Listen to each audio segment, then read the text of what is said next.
The government of Alberta has spent the past year positioning the province to be a destination for both investment and newcomers, with Made in Alberta solutions that aren't afraid of pushing back against the federal government. City News sat down with Premier Danielle Smith for a year in review, beginning with her reflecting on what she was most proud of in 2023.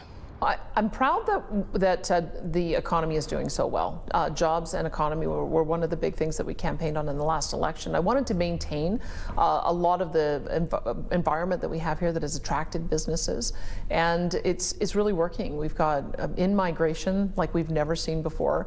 People want to come here, they want to take part in everything that we're building here, and the fact that we are now finally a diversifying economy, not just with the oil and gas, but also green technology, our film and arts industry, venture capital, agri-food. It really does feel like there's something for everyone in this province.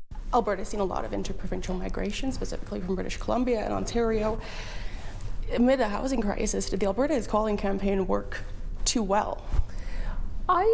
I think that we should be embracing when people come to our province. I think that that's a vote of confidence in what we're doing, and it comes down to let's manage the growth pressures. That we have to remember where we came from. From 2014 to 2022, we had people leaving our province, 13 quarters of out-migration. When you have out-migration, it means your revenues are going down. It means taxes are going up, debt is going up. You don't have the money to pay for the things that you care about. So I would say that it is a mixed blessing, but I think there's more blessings, and it's up to government to make sure that we're embracing the challenge and ensuring that we can manage that growth pressure. So that's what we're going to continue working on.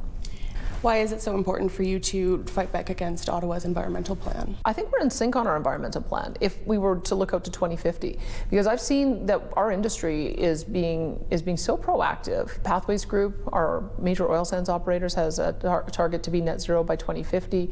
We are now going to be doing net zero hydrogen production with Air Products, net zero petrochemical production, so green plastics with Dow Chemical. Heidelberg and their net zero cement plant is going to be up and operating next year. And so we already see that our industries are working towards the target of 2050. The problem with the federal government is they keep on trying to accelerate that timeline faster than it is feasible, faster than technology will allow, and faster than it is even possible to do. And when you do that, it results in shut-in production. Alberta's always been Canada's energy leader, but it seems the province is taking a step back on renewables. Are you prepared to forfeit that title when it comes to renewables? I think we will continue to be the destination of choice for investment in renewables. You keep in mind right now, we're the only free enterprise market in the country and only one of two in North America. I think the only other one is Texas. In other jurisdictions, it's all controlled by government. We want to maintain a free enterprise system, but we know that when you bring on wind and solar, you have to make sure that you're bringing on backup in the event that the wind doesn't blow and the sun doesn't shine, because our power grid almost failed 8 times in the last 18 months.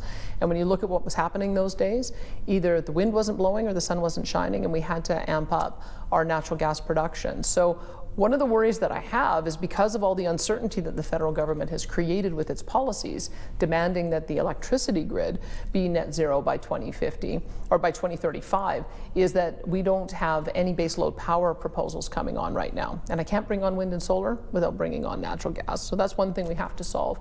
We also made mistakes in the past in not holding companies to account when they were using landscapes and making sure that there was a plan for reclamation. So we've started to repair that issue with the energy sector, having them required to pay $700 million a year in their liability costs.